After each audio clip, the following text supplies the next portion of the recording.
Рәшит Вахапов бүтін ғұмырын жер аша милләтне саклауга багышлаган.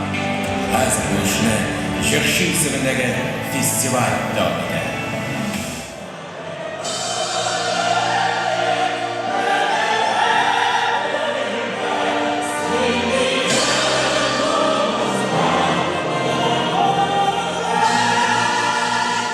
Вахапов фестивалінің ең зор нәтижесі шында ки, ул безнең халкыбызның киләчәгенә өмет уята.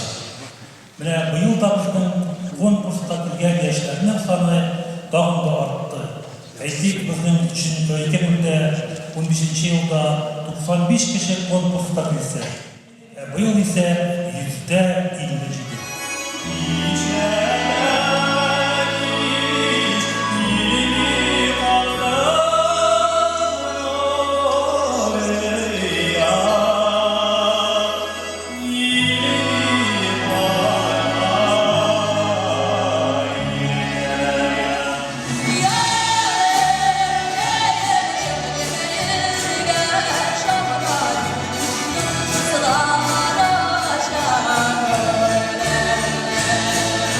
Яшьләр һәр вакыт кызыклы. Яңа тавышлар, яңа аһәңләр ошолай булырга тиеш тә. Ләкин мин барыбер 15 ел элекке беренче фестивальләрне сагынам. Чөнки ул яңалык алып килде.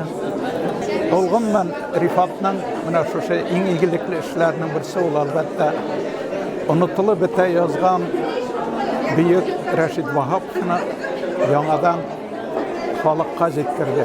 Ул бик җиңел эш түгел. Бер онытылган шәхесне, ул җырчымы, шагыйрьме, язучымы, ансы мөһим түгел. Яңадан кайтару бик авыр. Мәсәлән, Исхаки белән шул бара. Рәшит Вахаповка килгәндә, мин Рәшит Вахапов турында бик күп әйберләр яздым. Аның турында «Җырчы» дигән поэма, байрам китап булып чыкты. Рәшит Вахапов турында аның тормышыннан алып «Умар Зоя» дигән пьеса яздым.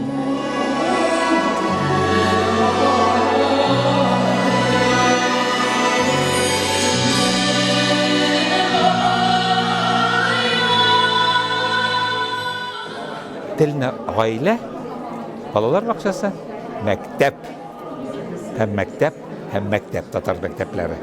Рәшит Вахапов урамындагы 71-нче мәктәптә булдык. Шушы Рәшит Вахаповның анда музейын ачтылар. Татар мәктәп. Ул шәхесләргә бәйләнгән. Бер директор уйлап тапкан, менә шуны итәргә кирәк. Бөтен шәхесләргә бәйләнгән. Шул шәхесләребез татар телен бетерергә диделәр, шул шәхесләребез коткарга диләр.